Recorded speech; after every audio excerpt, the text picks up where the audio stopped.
Hi mga cutie! Hello! Hi everyone! Welcome sa daldalang walang curfew! Usapang hindi nalalockdown. Welcome to QuaranTALK. QuaranTALK! Hi Aya! Happy Hi Wednesday! Jules! Happy Wednesday! Ayan. Today is the 58th day of our quarantine. 2 days na lang. 2 months na tayong nasa bahay. Right. Yeah. So, before we go to the meat of our conversation tonight, let's first have a recap of some of the biggest news today. Right. Jules, So, siyempre, let's start with the sisimulan natin yan sa numbers. Okay, so kanina ay naglabas ulit ang DOH like what they do every day. So, pumalo na po tayo sa 11,618 cases. Ang death toll po natin, 772. At ang recoveries naman natin ay nasa 2,251, which is welcome news kasi talagang tumataas na ang recoveries natin. Right. Today, meron tayong 268 new cases and total recoveries natin today ay 145 patients. So, it's also good and we're trying to improve our testing capacities. Kung naka-hit na tayo ng 8,000 testing per day, the goal is to have 28,000 tests per day by June, hopefully. So, abangan natin yan. So, That's yan. In other news, Jules, we have some news about the Philippine National Police. Can you tell us more about it? Yeah, medyo very interesting itong topic natin na to kasi nga nag-trending sa social media, particularly sa Twitter, ang naging pa-party ng isa sa mga leaders ng NCRPO, walang iba kundi si NCRPO Chief Siñas, kasi nga siya ay nag-celebrate ng kanyang birthday. Siyempre lahat naman tayo gusto natin masaya pag birthday tayo. Pero kasi ang pagkakaiba ngayon, medyo kakaiba yung panahon, 'di ba? Meron tayong tinatawag na social distancing, bawal ang mass gathering, etc. Pero may nagpa-party pa rin. Kaya naman, nag-trend ito at nagalit ang mga netizens. Ito nga, may meme ako ipapakita sa inyo. Hindi po sa amin galing to baka, baka may dumampot sa atin ngayon, Eya. Binabalita lang po natin kung ano nakita natin. Ang sabi, kasi, ano sabi yan? I don't think na merong violation dito. Siyempre, dedepensa nila yung mga kasama nila. Pero, kasi di ba right now, di ba, bawal ang alak sa maraming mga cities. May curfew, bawal ang mass gathering. Di ba? Kailangan may mask, kailangan may social distancing. Pero lumabas yung mga photos na medyo nag enjoy silang lahat. Kaya naman, syempre naglabas ng statement si General Anyo mismo, si Secretary Anyo. Sabi niya, ano ba yun? Wait lang. Ayun, sabi niya na isang tradisyon daw yung manyanita. Ito yung sinasabi nila na ginawa nila NCRPO Chief Siñas. Parang tradition daw siya since PMA days. PMA is the Philippine Military Academy. Ayon yan kay Secretary Anyo. Pero dagdag ni Secretary Anyo na uncalled for ito. Dagdag pa niya na mayroon tayong tinatawag na delikadesa. Stop muna yung mga ganyan. Okay, kaya naman nagpatawag din si PNP Chief Archie Gamboa ng internal investigation patungkol sa insidenteng ito. Right. I guess wala na ako idadagdag, yun na yun. Yun na yung Pero ito, fact. ano feels mo yan? Anong feels ko? Naintindihan ko lang kung bakit lumaki yung storya. Kasi PNP ang naatasang mag-enforce ng rules, ng guidelines on quarantine, on the lockdown. So, nakakabahala kung sila mismo yung unang nag-violate. Pero ayun, nasabi na nila kung ano yung mga statements sila. So, we can leave it at that and let our viewers decide for themselves kung ano ba ang stand nila dyan. And now we'll go to our next top story for tonight. It's on the ABSCBN's Provisional Authority. Okay, so earlier today around 4 o'clock, House Speaker Alan Cayetano proposed House Bill number 6732 granting ABS-CBN a provisional franchise to operate for until October 31, 2020. So, ang premise niyan, dun sa panahon between now and October end of October ay magkakaroon ng panahon ang dalawang chambers ng Congress to deliberate and to look into the franchise and the cases na mga issue na umiikot dito sa ABS-CBN franchise. So, ayun, this House bill was co-sponsored by Representatives Neptali Gonzalez, Abu, Roberto Puno, Dan Fernandez, El Rey Villaferte Jr., Ferdinand Romualdez, and Jose Antonio C. Alvarado. And ayun, so kung mag-grant ang ABS-CBN franchise, magkakaroon ito ng 25 years more to operate kasi 25 years ang sakop ng regular franchise supposedly.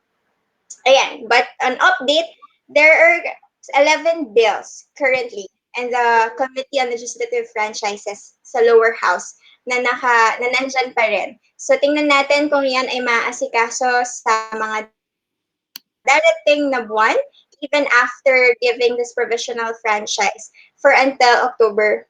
And then let's see kung ano mangyayari at the end of October of this year. Pero ayun, tingnan natin. And maganda siguro for our viewers if you can look up the entire story and the speech of House Speaker Cayetano. So you will see how he answered some of the sentiments of both sides. Sentiments from ABS-CBN, the celebrities, and those against, or even the members of the House of Representatives themselves. So sinagot niya rin yan dun sa speech niya kaninang hapon. Yeah, that's a good development at last, di ba? Pero yun nga, kaya na sabi natin kanina sa pre-interview, na medyo prolonged agony lang din hanggang October. Pero, well, at least, manunumbalik din sa television. Kasi syempre, kahit nag-enjoy naman yung mga kababayan natin na nasa online pa rin ang ABS-CBN, hindi naman lahat ng mga kababayan natin ay may connection sa internet. Iba pa rin kapag television mismo. At yung ibang mga lugar na kaduluduluhan ng Pilipinas ay hindi inaabot minsan ng signal. Kaya ABS lang. So sana manumbalik na at makuha nyo na yung 25 years ninyong franchise. Yes, sana. Bantayan pa rin natin yung issue na yan. Right. Before we end, may pahabol ay isang viewer natin. Baka ito pwede natin pag-usapan, mabilis lang. Mocha Uson ay imbestigahan na for fake news. Kasi that's true. Maraming mga balita today and isa nga yun sa mga balita na lumabas ngayong araw. To be fair sa NBI, kahit na talagang aggressive din ang kanilang pag-investigate sa mga tweets na nakikita nila, mag-investigate na rin sila sa mga detractors against kay Vice President Leni Robredo. And ito rin, nakita natin na kahit na may posisyon si mismo Kauson, imbestigahan din daw siya. Pero wala pa namang kaso, investigation pa muna yan. Yes. All right. Okay, so yes, let's now move on to our next feature for tonight.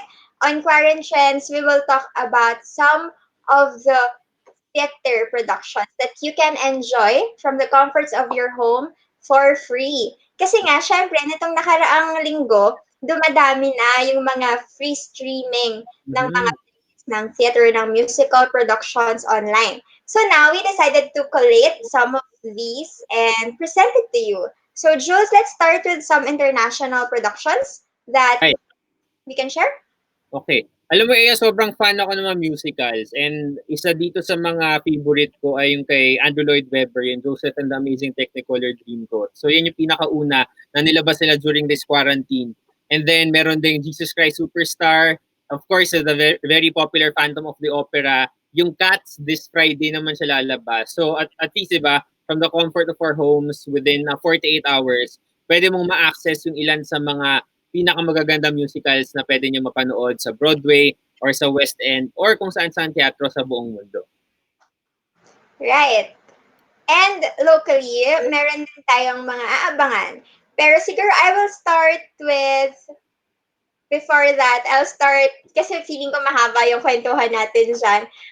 Just to let everyone know, on May 15th, lalabas ang The Kingmaker via TV. Ayan. Yes. Ayan. Oh. Kingmaker. Jules, may quick ka bang pasilip tungkol sa Kingmaker? Well, yeah, napanood natin yan sa UP nung pinalabas siya dito sa Pilipinas. And talaga, ang sabi nga ng iba, parang hindi naman tayo nasabihan parang particular words, parang there's nothing new about it. Pero I think kahit there's nothing new about it, kailangan siya ma-retold in a way na kailangan masabihan yung bagong henerasyon ngayon. And I'm very happy na I want through ABS-CBN I want, diba? Yes. Magkakaroon ng platform to para mas makapag-access pa sa maraming mga tao. Kasi sobrang importante ng mga ilalabas dito. For one share ko lang mabilis lang. Natatakot ibang mga anti-Marcos na baka daw ma-humanize itong mga Marcoses. Pero I think that's part of storytelling eh. Kasi at the end of the day, they are humans na na-corrupt sa kapangyarihan. Di ba makikita mo na may pinanggalingan yung may reason kung bakit sila nahantong sa ganong greediness. Okay, without giving too much away, ang maganda dito sa The Kingmaker ay ipapakita o ilalahad yung istorya ng martial law at yung panahon na yon mula sa perspective mismo ng then First Lady. So, iba-ibang atake siya sa usual history at sa usual narrative na naririnig natin tungkol sa martial law years. And meron din siyang part si Senator Marcos. Sorry. Let me correct that. Bongbong Marcos has a part on that in that narrative. So maganda rin na marinig yung part na yon. To be fair, inalala ko rin yan. Sabi ko baka ma-humanize, ma-justify, maraming mag-iba yung paningin at pananaw natin dun sa usual na stereotype or mga usual na predispositions na natin tungkol sa story at tungkol sa mga taong to. Pero iba pa rin kapag nakita mo yung two sides of the story at kung saan nga nanggagaling yung mga taong involved. So, ayan, it's really worth watching. Just keep an open mind. And remember, this is one piece of narrative that you can also juxtapose with other narratives about the martial law years. So, yon. Let's go into the next one, Jules. The next, yung play? Yes. Yeah, okay. Ito, nag-trend to last week. Okay, that's ang huling El Bimbo na nakita natin for 48 hours also through the effort of ABS-CBN. And it's for charity rin, Eya, di ba? Yes, oo. Ito ay para sa, yung streaming na yan last weekend or 2 weekends ago ay para sa ABS-CBN Foundation's Pantawid ng Pag-ibig project ng ABS-CBN in response to COVID-19 pandemic. So, yun. Nag-trend ito 2 weeks ago dahil syempre sa una sa music ng Eraserheads at dahil din naman sa magandang performance and iba yung experience na naging accessible yung theater production online for free. Mm-hmm. Ayan. At syempre, marami rin tayong nakita ng mga analysis ng mga viewers. Of course, iba-iba yung take nila dito. Pero at the end of the day, sa tingin ko, na-achieve nung musical yung purpose niya, which is to disrupt people's mind. Diba? Na ito ba yung realidad na nare-reflect sa lipunan natin ngayon. So, hayaan na natin mag-isip at gumawa ng mga siguro discussions. Patuloy yung diskurso niyan online because of this musical. So congratulations po sa lahat na mabubuo ng Ang Huling El Bimbo. Yes! So, ayan. Ngayon, punta na tayo, Jules, sa isang discussion, sa bagong kwentuhan natin ngayong gabi. Kasi syempre, dahil sa pandemic, dahil sa lockdown, naapektuhan ang usual nating source of entertainment, of enjoyment, even the different platforms for education, for discussion, for discourse, kasama na dyan ang teatro. So dahil dyan, marami ring naapektuhang mga magagawa, marami ring naapektuhang mga artista sa likod at harap ng entablado. So dahil dyan, gusto natin pag-usapan ngayon sa QuaranTALK kung ano ba yung naging impact ng COVID-19 pandemic at ng community quarantine sa industriyang ito at syempre, mas maganda nang marinig natin mula sa isang batikan sa larangan ng teatro at sa larangan ng production. Jules, maybe you can introduce. Yes. Okay, makakasama natin ngayong gabi ang presidente ng Philippine Legitimate Stage Artist Group or PhilStage. Siya rin, of course, ay isang TV and theater actor and director. Let's all welcome on QuaranTALK for our 12th episode. Kasama natin, walang iba, kundi si Mr. Odi Hemora. Hi, sir. Good evening. Hi, I can't hear you. You can't hear me, sir? Can't hear you. Nawala yung audio nyo. Sige, sir. Wait lang, ibabalik po Okay, how do we natin do muna. this? Okay. Let's exit. Okay. Kasama yan, the show must go on, di ba? Yan nga yung sinasabi natin dito. Exit ako pero si Sir Odi sa gitna. Ito, sir. Can you hear us? Ayan, sige. Exit muna siya, tapos babalik siya.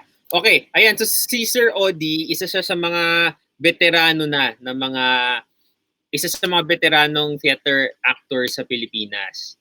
Ilang beses ko na rin siya napanood before and ayun nga, nakakatuwa na kasama natin siya ngayon dito sa ating show. Ayan, I guess he's here. Sir Odi? Hi, sir. Ayun. Hi! Hey. Hey. Kinabahan ako kasi nawala yung audio nyo. Sabi ko, oh no. Gumulong ako ng break a leg, sir. The show must go on. Of course. Okay, sir, simulan na po natin, sir. Siyempre, ang teatro, kailangan natin ng teatro mismo para makapag-perform. Pero ngayon, sir, na may lockdown, bawal lumabas, mismo mga artista, bawal pumunta sa mga theaters. Paano po ang naging impact nitong lockdown dito sa industriya ng teatro? Sobrang sama. By the very definition ng gawain namin, live theater, kailangan live talaga. So kailangan may audience, kailangan real time ang performance. Hindi kami katulad ng pelikula o telebisyon, kailangan andun ng audience. So the fact na nagka-lockdown tayo at hindi na pinayagan because of social distancing, ang mga live shows, halos, in fact, lahat ng mga shows cancel nung mid-March. So mula noon, wala kami lahat ng trabaho, nawalan kami ng trabaho. And ang usapan ngayon, even from Broadway at saka West End, ay mukhang hindi babalik ang mga live shows until next year. Right. So it's a very, very dire, parang sobra kaming naapektuhan.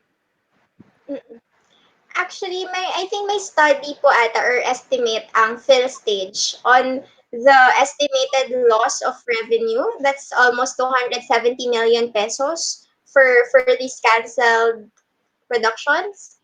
Yes, actually kung isasama mo pa yung mga ibang industriya na related sa live, kasi ang hindi lang naman performing arts, teatro, saya, ballet, concerts, pati yung mga live events, for example, yung mga kumakanta sa bar, yung mga nagpo-perform sa clubs, ang mga DJ natin, lahat yun apektado, pati mga weddings. Di ba, live events, lahat ng mga ginagawa natin ng live events, yung mga napapanood natin sa mall. So if you put that together, I'm sure it's more than that, siguro over 1 billion. Ang laki.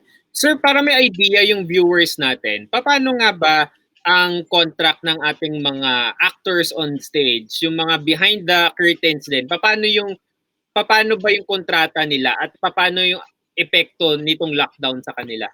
The working arrangements po, paano kapag sa theater? Ang nakakalungkot ay karamihan, I would say siguro 98% ng mga tao sa industriya namin, performing arts, ay puro freelancers. Kasi hindi naman kami nakakontrata eh. May kasabihan sa teatro, you're only as good as your last performance. Yeah.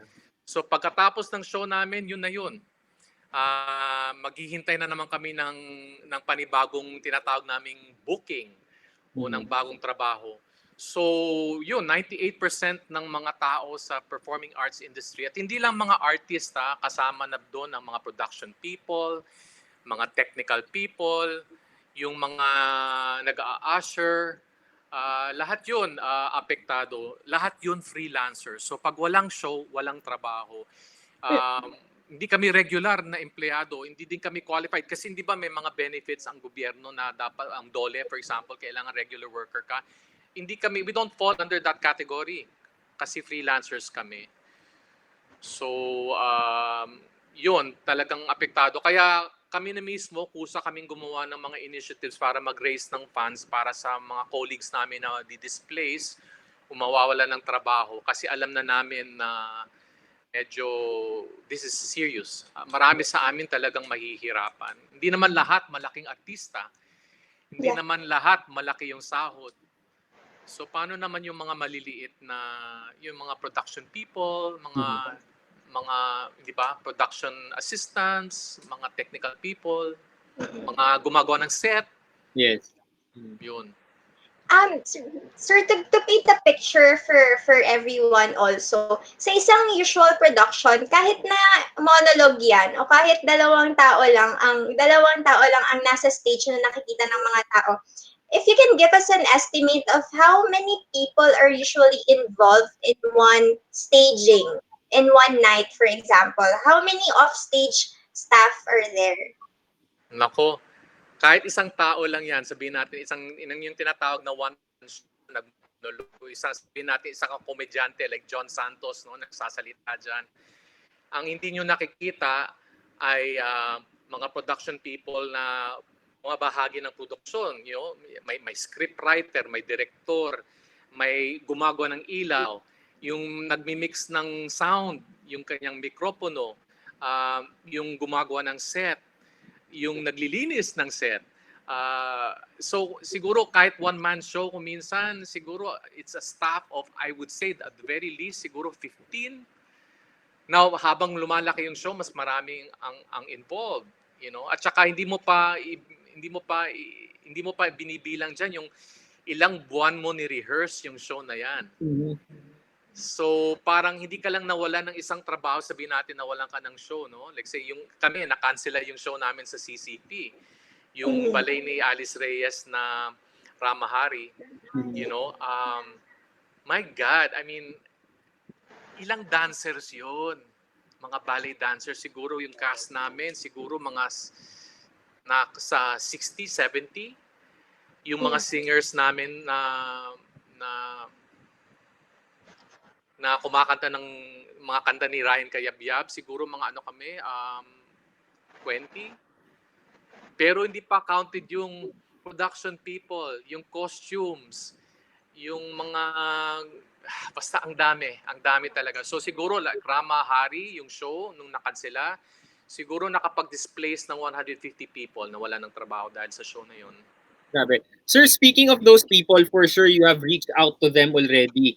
Ano po yung common sentiments nila? Siguro I'm trying to assume na maybe some of them have their own savings right now, pero unti-unti na rin nauubos yan at hindi natin alam kung kailan pwede silang bumalik sa teatro para makaipon ulit. So sir, ano yung mga common sentiments nila lately? Takot talaga. I mean, saan natin kukunin yung next paycheck? Wait for our bills, diba? Yung pagkain, karamihan ng mga nagtatrabaho sa performing arts, wala namang sariling transportation. So talagang sobrang apektado sila. Kaya kami na mismo gumawa, like say, you know, this one I will say, nung nangyari tong lockdown na to, and ako, I'm very proud to say na artist ako kasi ang unang sektor na nag-react sa lockdown na to ay yung arts group. Lahat ng mga artists. Unang-una, likas sa amin mag-perform. Hindi mo kami pwedeng ikulong sa bahay, no? I mean, performing for us is like breathing air. Kung hindi kami makapag-perform o makapag-express ng sarili namin para kaming walang hangin. So, ang unang mga tao nag-responde talaga ay mga artists. How did they do it? Right. They started filming themselves on Facebook, like the two of you. Ito kusan yung gawa to which I salute you. You know, they created their own content. Kumakanta sila, nagtutula, nagsuspoken word, nagko-comedy, and then nag-ano na lang siya, nag-evolve na lang siya. Parang naisipan namin na, okay, if artists are sharing that, why don't we create a platform kung saan pwede nating ilabas ang mga talent natin and still raise funds para sa mga those na walang trabaho. So, isa sa unang na nag-effort ay I don't know kung narinig niyo yung Bayanihan Musikahan ni Ryan Cayabyab Yes. at ni composer, hitmaker si Trina Belamide. And she worked with the Philippine Business so for social progress. And together nag-raise sila ng funds. So they started getting different singers to give their talents. Kung minsan 3 concerts a night. Tapos libre lang yon, tapos nagsa-streaming sila, and then marami nag-donate, maraming mga companies ang nag-donate. And you know, after 2 months, they were able to raise 2 million pesos. Hindi lang para sa performing arts at saka musicians, but lahat ng may kailangan nabigyan nila. They were actually distributing a lot of food sa mga barangay na walang pagkain. Habang hindi pa masyadong organized ang government noon, pero Bayanihan already started it. Kami naman sa performing arts, nag-start kami ng what we called open house. It was started by PhilStage, which is the umbrella organization of all the theater and dance companies na professional. The Theater Actors Guild, which is like our parang para siyang samahan ng mga artists sa teatro. May mga improv groups like Spit and improv, Third World Improv. Yun. So we banded together, and then we were helped by Ticket to Me. And then what we did was we asked a lot of our artists na mag-contribute ng kanilang talent, and we've been running it for already almost 2 months. Matatapos na itong May 15, and we've already raised more than 1 million pesos for our colleagues. Okay. Sir, we have a question here, interesting question from Christine Yang. She's asking if you're expecting or if you're holding maybe online workshops for theater or performing arts so that some of the artists can also earn from it. Yes, thank you, Christine. That's exactly what we did. In fact, akong isa sa mga naunang gines dun sa open house, and what I did was I gave a workshop on how to interpret a song using my son, kasi naka-lockdown kami, so wala akong guinea pig, anak ko lang ginamit ko. Tapos si Lisa Mokuha, for example, our prima ballerina, started to teach bar exercises, ballet exercises mula sa kanyang tahanan din. And then we've had a lot of like round table conversations with mga director, mga script writers. So yes, we are already giving workshops online to those who want. Pero this has all been because we wanted to raise funds. So puro donation-based ang gawain ng open house.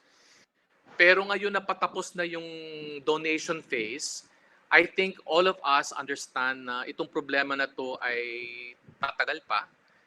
So ang next phase namin, hindi na donation. Like Christine suggested, what we are going to do now is create content, and then we will start charging na.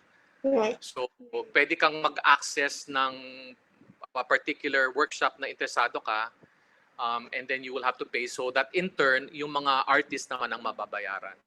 Right. Wonderful initiative. Sir, itong open house po, paano nila ma-access yung open house offerings? Actually, mahahanap mo siya sa Facebook. So every night, actually, nagsimula kami 3 times a day. May matinee, mga 3 o'clock, mayroon ng nangyayari, kaganapan. And then there's a 6 o'clock or 7 o'clock, and then there's a late night, mga 10. Pero itong huling mga araw na to, parang it's basically at 8 o'clock. Last night, Lea Salonga was our featured artist. Para lang maiba, kasi Lea gave a concert sa Bayanihan Musikahan. And you know, in just one night, she raised like, I think, 3 million Wow. or 5 million. You know, so she's amazing. Pero kagabi, para naman sa open house, ang ginawa nila, parang nagbigay siya ng workshop, para siyang nagbigay ng masterclass kung saan umupo siya doon at nanood siya ng mga iba't ibang theater artist na perform ng kanyang mga awitin. And then nagbigay siya ng critic niya. Pero parang may twist lang. They were all these guys pretending to be Lea Salonga. So they were singing Lea Salonga songs and interpreting it, and it was really fun. It was really nakakatuwa talaga. amazing yung mga, sorry, Aya, yes? Go ahead, sir. Go ahead. No, I'm just saying na napaka-amazing at creative ng mga artists. Kasi hindi na namin sila sinabihan kung anong pwede nilang gawin. Basta sabi na lang namin, gumawa kayo ng pakulo and we'll give you a schedule, bahala na kayo. And you just ask, for donations. And nakakatuwa kasi for this almost 2 months, the programming has been absolutely fantastic. Para sa mga hindi pa nakapanood, all you need to do is access open house. Okay. And you can still see everything that's been streamed the last month and a half. Libre na siya by now, you can watch it. But if you still want to donate at gusto niyo humabol, please do. Okay. Sir, you were mentioning earlier about the current actions within the past 2 months. Pero dito sa initial horizon siguro, yung ano nakikita niyong future ng theater ngayon? May bago ba kayong platform na naiisip na in the meantime, digital theater ba muna tayo or what are you thinking? Yes, it's already happening. Isa sa mga taga-gobyerno na talagang tumutulong, is Liza Dino of the Film Development Council of the Philippines. And as early as about 3 weeks ago, nagtawag na siya ng isang parang pulong-pulang over Zoom. And she called the government agencies, DOLE, Department of Health, and so many other departments, right? And then she called the different stakeholders ng tinatawag naming creative industry. Pag sinabing creative industry, ibig sabihin yan, lahat na sakop ng artists. Like say, hindi lang performing arts, pwedeng film, television, radyo, advertising, animation, visual arts, museums, lahat na nasakop ng creative industry ay parang ginather niya.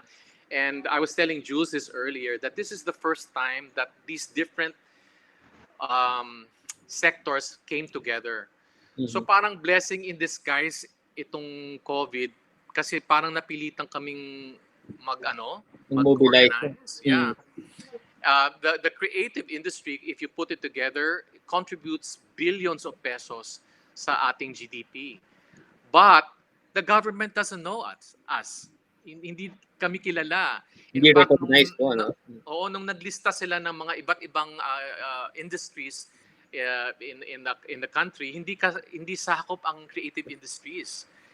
So imagine we are contributing billions of pesos into the Philippines pero hindi kami recognized. Yeah. So because of this initiative of Lisa, we were able to get together, and right now we are banding together, and we have put together what you call it, plans, paano matulungan yung creative industries, and also we are reaching out to some congressmen who are creating packages, parang bailout packages na ginagawa nila for all the industries. Right. So parang nagpaparinig kami para masama kami doon. So there's a lot of great plans right now. But ang tagline ni Lisa, and I think this is to answer your question, Jules, is magma-migrate halos lahat sa streaming. Yes. Pero when we talk about, usually ang dami ng industries or businesses are pivoting to digital, looking for digital platforms. Pero for a performer like you po, for artists, iba kasi yung experience ng theater, ng stage. So how are you maybe seeing or forecasting? How do you envision this shift to digital? I was telling Jules kanina na live show has to be experienced. So kung papanoorin mo ang live show, hindi ba maraming streaming ngayon and they're beautifully shot, right? Pero there's an element na hindi mo talaga makukuha sa isang video. And that is yung live. Kasi ang audience, sinatawag namin scene partner yan eh. Meron kami sinasabi namin sa teatro, meron kang ka-scene partner. Pero ang pangatlong scene partner mo, yung audience. Diba? If even hindi lang sa teatro kundi sa concert. may nakikita ka bang concert artist na walang kinakausap, di ba? Nagsispill siya, di ba? Lea Salonga or Martin or Gary will talk to the audience because they're there. Mhm. So can you imagine if they shoot a concert and there's no audience? It's just not the same. Mhm. Walang energy, walang binabato at walang bumabalik. So there's going to be a lot of loss, but we have no choice because audiences are not going to feel safe going back to the theater. I work in Solera. I'm the entertainment director there. And we have a 1,800-seater theater. Yeah. Si Jules nakanood na ng shows dyan, Very right? beautiful theater, sir. Yes. So gumawa na kami ng studies namin kung saan anong mangyayari kung in the 1,800 seats, magiging one seat apart, magiging one row apart. Mhm. So sa bilang na yon, imaginein mo yung 1,800 seats magiging 500 na lang. So think about the smaller theaters. Ano kung ang theater mo is 400 seats lang? Yeah. Mm. Like PETA has a 420 or something like that seats. Kung magso-social distance ka doon ng one seat apart, one row apart, anong may iiwan sa iyo? Mhm. Diba? Hindi na siya kayang gawin. So yeah, it's going to be very, very difficult, but we have to try our best. Siguro, I don't know. I mean, maybe what we can do is so that's why itong mga shows na napapanood nyo, like Huling Bimbo, that was filmed months ago before Yeah. the lockdown happened. Mhm. You cannot get the cast together now in the stage kasi magkakahawaan, di ba? We will not be able to practice social distancing. So that's not possible. All the streaming that you see coming from the National Theatre in England, or by the way, may Hamilton na lalabas ha, para sa July. hindi pa nakanood. You better watch it. Yeah. And all these wonderful Andrew Lloyd Webber musicals, no, that were filmed some time back, pero they're releasing it for a short viewing. Those were all filmed ahead of time with the full cast and the whole production. But while we are on lockdown, you cannot expect that same quality of production. It's not going to happen. So malamang one-man show. Yeah. Oo, ngayon I'm practicing sa I don't know kung familiar kayo sa Virgin Lab Fest ng CCP. Mhm. Ito'y annual festival kung saan nagfi-feature sila ng one-act plays na bago na hindi pa na-try. And it's a wonderful festival. But this year, ang gagawin nila we're going to stream. So ang weird kasi kasali ako sa isang play doon and we've been rehearsing for already 1 month. Zoom. Okay. So it's like, imaginein mo, nag-uusap tayong tatlo ngayon pero hindi tayo magkakasama and then reacting tayo as if magkasama tayo sa isang kwarto when actually we're not. Mhm. It's so weird, sir. weird. Weird. Weird. So, but that's the new normal, guys. I mean, that's how it's going to be. Ayan. Basahin lang natin yung isang comment po. Someone says, Leo said, looking forward naman daw sila sa one-man show. Ayan. So, I guess mas-stretch lang talaga yung creativity ng yung mga creatives natin, lalo pa silang mapag-challenge, mas maging creative as we adapt to the new channels and mediums that we have. Pero siguro po, on your personal perspective, what do you think can maybe people do to help the creative industry, especially performing arts, for example, Well, while we're in lockdown? Well, siguro pag nangyari na yung time na magsi-streaming na at hihingi na ng some kind of compensation, sana magbigay tayo. Huwag nating isipin na arts is for free. Parating ang isang malaking hinanakit ng mga artist talaga is that people think the arts is free kasi masaya, naghahatid ng saya, naghahatid ng entertainment, but it costs, and people have to eat and artists have to eat. So hanap buhay din yun. So sana pag dumating na yung point the next coming months na maglalabas ang mga artists ng mga streaming, kung ano man yan, concert, one-man show man, o sabihin natin nag-quarantine ng isang grupo, they lived in one house and then performed together. Kasi 2 weeks lang naman ang quarantine mo, to be clear, right? Mhm. So isa yun sa mga pinaplano nila, ha, na Exciting. they'll stay in one house or one place for 2 weeks and then they'll do a production together. Sana pag lumabas na yung mga ito, let's contribute. I understand Facebook is creating a new feature kung saan pwede na mag-stream at pwede na magbayad ang tao mula doon. So through that. So sana pag nangyari yun, please support the arts. Please, please.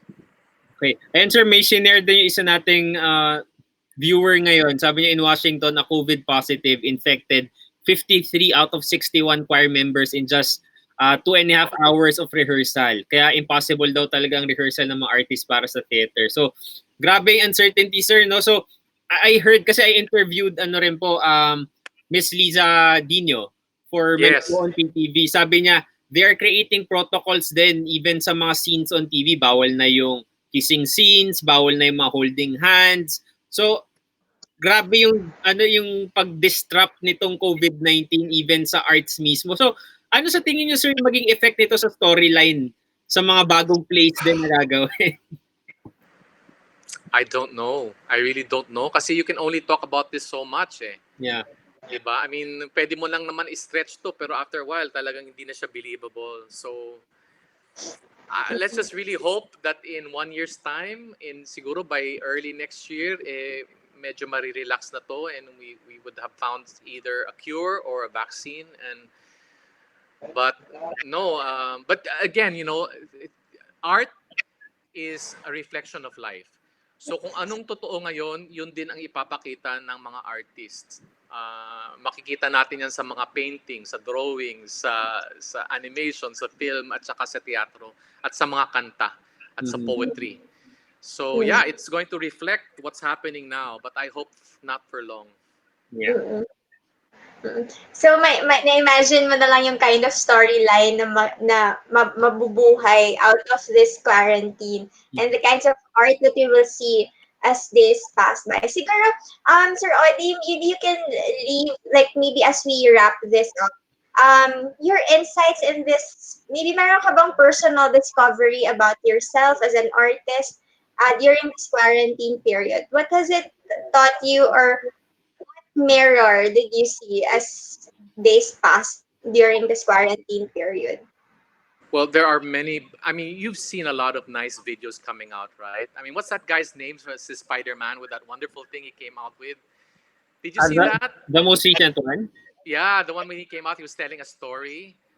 It was so beautiful about all the things na nakita natin that we did not see before the quarantine, and I think that's happening to me personally. I mean, like I work. I used to work, and I would only see my family maybe on the weekends. But now I've been stuck with them for 2 months, and it's really quality time. Yeah. I've had time to really think about my life. I have time to read books. I have time to just really appreciate and look back on the things that are important in this life. And we don't do that when we are so busy. And ang pinaka nakakatuwa ako, I'm an environmentalist and I'm just so pro environment. And a few days ago, I saw the moon. Kita nyo ba ang buwan? Buong buo siya. Normally, you can't see the moon that clear. But because there's no pollution, the stars are out pag walang clouds, and I actually filmed that moon and I sang a song. I sang a song. Napapanood mo namin yun, sir? I posted it on my IG. I sang an old song called Blue Moon. But I mean, you come to appreciate a lot of simple things in life, and that we did not. It's just forcing us to slow down. And some people said, man caused this kasi gawa talaga ng tao. I don't blame God for this, by the way. But God is making something of it. Making something beautiful out of it, and it's up to us to see that. So I am worried, but at the same time, I'm blessed. And you know what? I've been really fortunate and blessed because hindi naman sa ngayon I'm not in want. Everything I've needed, God has provided for, and I think this is a great time for us to look to God as the provider and not to man, Mhm. and to just thank God for the blessings and that we're not sick. We're on quarantine, so stop complaining that you're at home. Mhm. Just thank God that you're safe and Yeah. that you can stay home and you're blessed by that. So that's my take home. I think you if you just have to look at the bright side, really. Okay. Sir, on the last note, may sinabi lang isa nating viewer.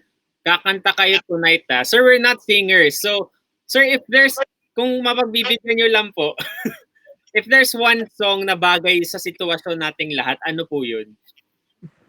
Oh my gosh. Well, you put me on the spot. Meron ba, sir, na parang bagay sa Dedicate natin sa panahon ngayon. My God, I not at the top of my head na relevant, no? But I-visit niyo daw ang Instagram. yung Blue Moon? uh, or i-google nyo na lang ako, marami naman akong post. Or go to Spotify, I have 2 albums there. Makinig kayo Oh, sa yeah. album ko. Yes. Ano, I sir? have an album. You know, I was a recording artist in the mid-90s, so I have an album. And then, a few years ago, I recorded an album na puro mga theater songs. It's called Playlist. Kasi mga theater songs eh. Yeah, so please check it out, Odi Hemora, on Spotify. I will sing to you there. Okay. Ayan na, para sa lahat ng mga idol si Sir Odi Hemora. Ito si Dr. Gilbert Yang. Nanonood siya. Sir, Doc Gilbert, makinig po kayo ng mga songs ni Sir Odi sa Spotify. Sige, sir. Yeah. Yan, napapakinggan ko rin mamaya. Promise, Yeah. promise. You'll enjoy the Playlist album is really nice. I'm very proud of it.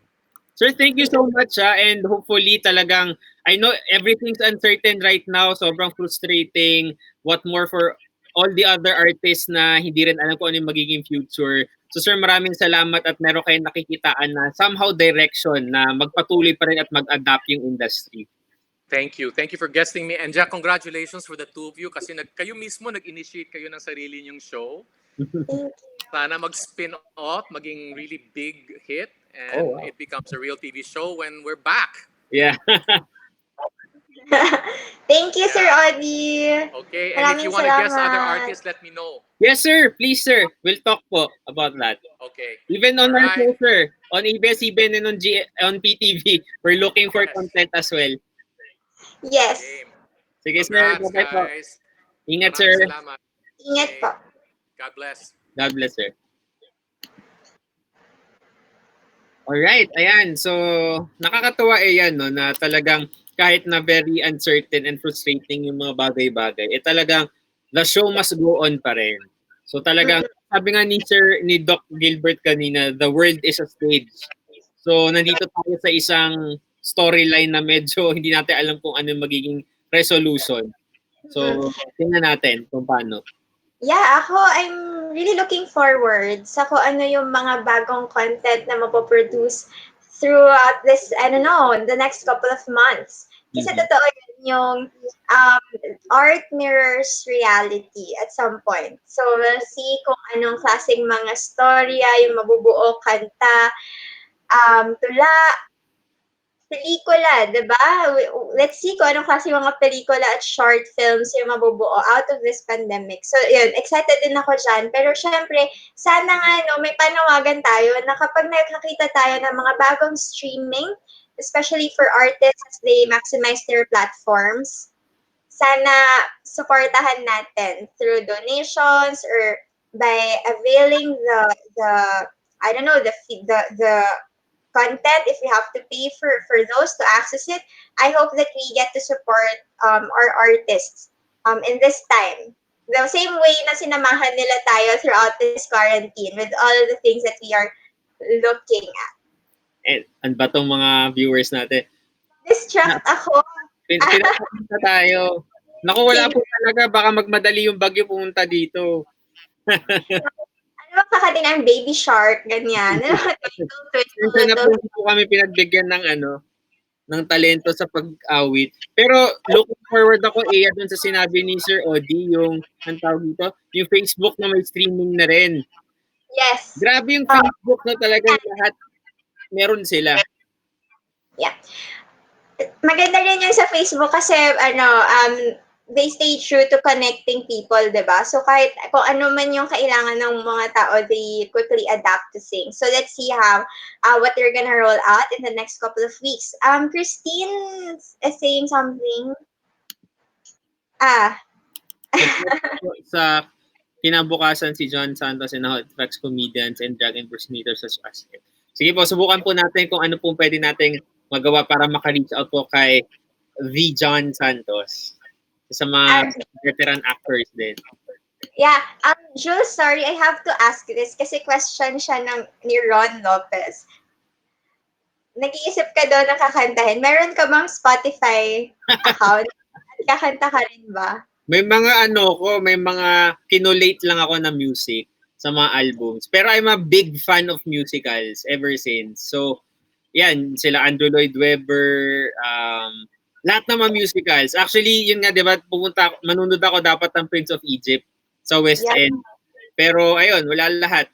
Cancel. Kasi sila rin naman cancel. So, what's the point of going? So, yun, nakakalungkot na talagang cancel lahat. Pero imagine, no, kung yun as in theater yung buhay mo, tapos ngayon biglang stop lahat, tapos hindi pa siya considered na essential, paano yun?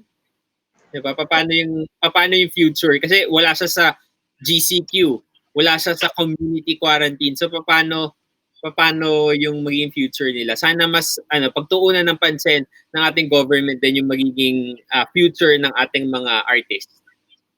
Yes, exactly. And really, we want to jump beat the conversation about how this pandemic has created impact in different industries. At isa na nga yung creative industry sa mga natamaan talaga ng pandemic.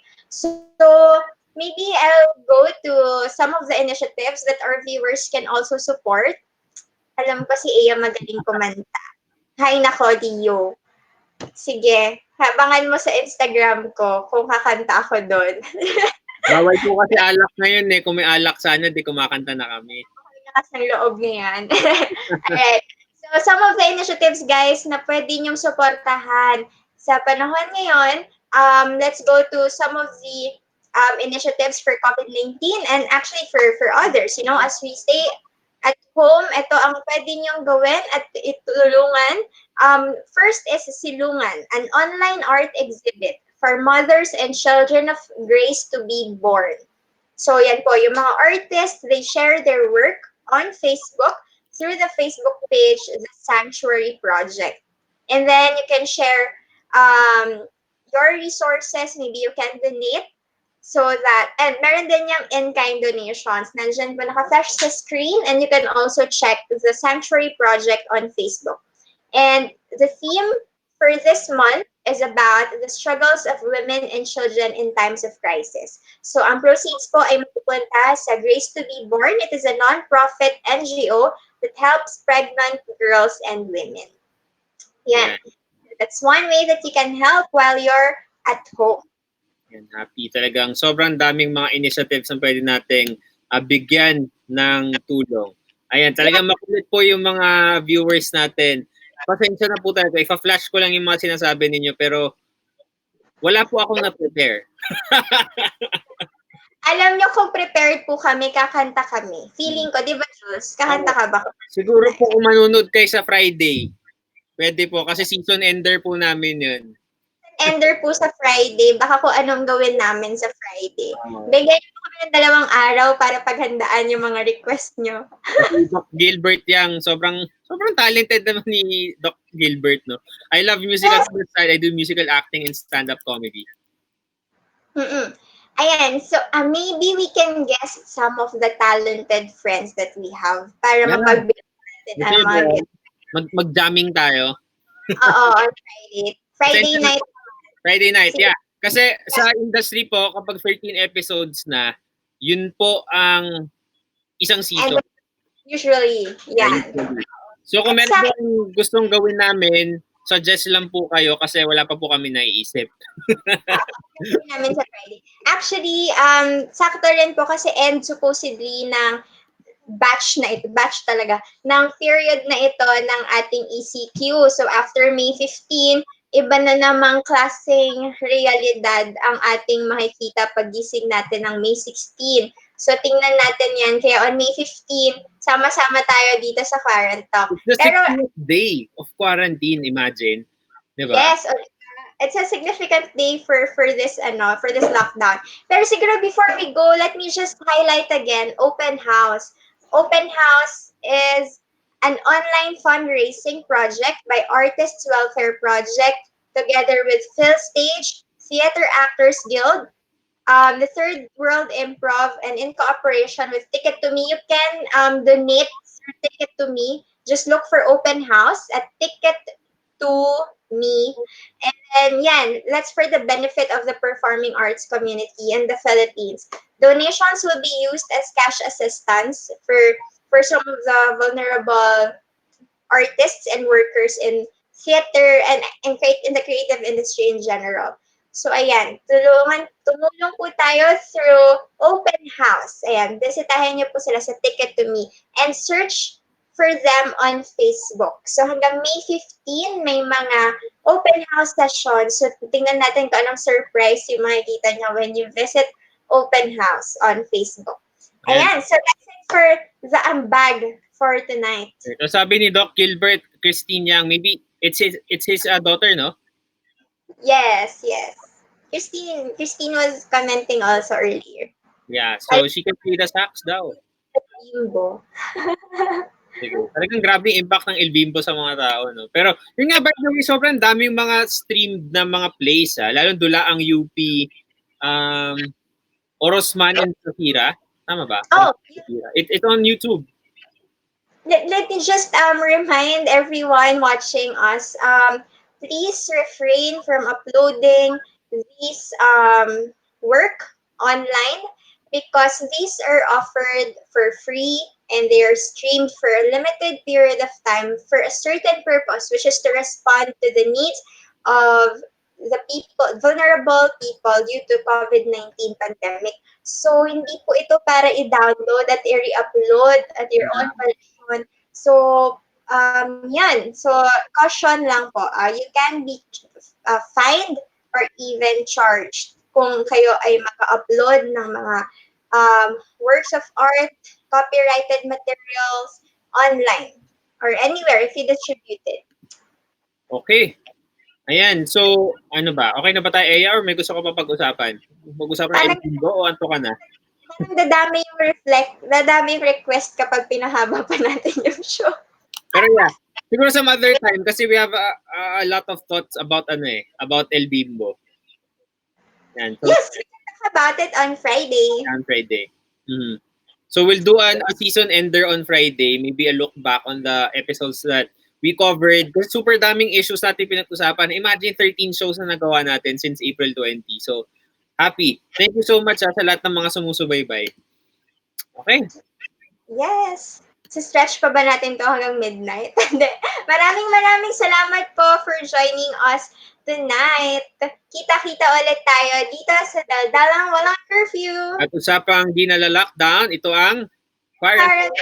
Live po tayo lagi dito sa Facebook, Mondays, Wednesdays, and Fridays at 11 p.m. Yes, and follow us on Facebook, facebook.com/QuaranTALK online. We're also on Instagram, QuaranTALK online. That's right. Ako po si Jules Guiang. Please follow me on Twitter and Instagram at Jules Guiang. And on UpLive also, sinistream ko rin to sa UpLive, Jules Guiang 420. And Spotify. Also, I'm Aya Antonio. Connect with me on Twitter at Aya_Antonio and on Instagram at Aya Antonio. Si Jules po ay nasa YouTube din kung gusto nyo siyang makita.